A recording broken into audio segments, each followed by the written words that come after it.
Hey guys আজকে তোমাদেরকে আমি দেখাবো বাড়িতে কিছু স্ট্রেচিং, যারা বাড়িতে থেকেই অনেক ফিট থাকতে পারো।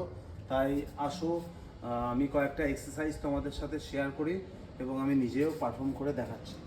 সো প্রথমে আমরা এইভাবে কোবরা স্টাইলে শুয়ে যাব, ঠিক আছে? এটা হচ্ছে কোবরা। দেন এইখান থেকে আমরা এই চাইল্ড পোজে চলে যাব।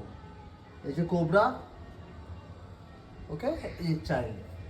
এইভাবে তোমরা ঠিক 10 বার করবে, ঠিক আছে? 10 বার হয়ে যাওয়ার পর ঠিক পাটাকে এইভাবে তোমরা সামনের দিকে রাখবে। এটা বলা হয় লাঞ্জেস পজিশন। বডিটা এরকম স্ট্রেট রাখবে, দেন এইভাবে তোমরা হিপটাকে সামনের দিকে পুশ করবে। 1 2 3 4 5। এই সাইডটা হয়ে গেল, ওই সাইডে 5 করো, ঠিক আছে? এই দুটো স্ট্রেচিং তোমাদের হয়ে গেল।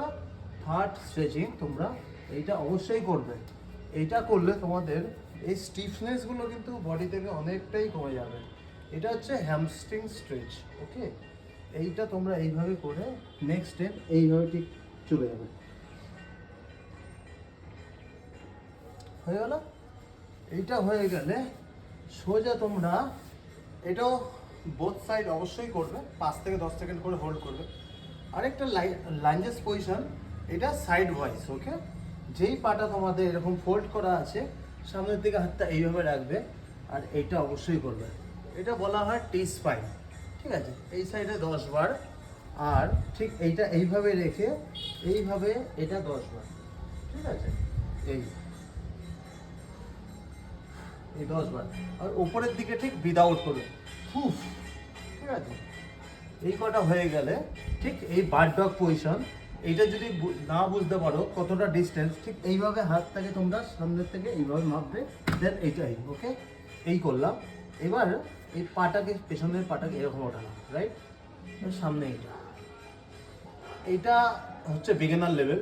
দেন যারা অ্যাডভান্স লেভেলে আছো, যারা পারো, তারা ঠিক এই 1 2 3 4 5, ঠিক আছে? এইটা করবে 10টা, অপোজিট ঠিক 1 2 3 4। আর যারা না পারো, বিগিনার লেভেল, তারা জাস্ট এইভাবে হোল্ড, ঠিক আছে? বার্ড ডগ হয়ে গেলে এবার ক্যাট অ্যান্ড ক্যামেল। 1 1 2 2। এই কটা ওয়ার্কআউট যদি তোমরা পারফর্ম করতে পারো, যদি 20 মিনিট 25 মিনিট বাড়িতে প্রত্যেক দিন করতে পারো, তোমরা কিন্তু অবশ্যই রেজাল্ট পাবে। তোমাদের জিমে যাওয়ার কোনো রকম দরকার নেই, যদি প্রপারভাবে বাড়িতে তোমরা ওয়ার্কআউট করো।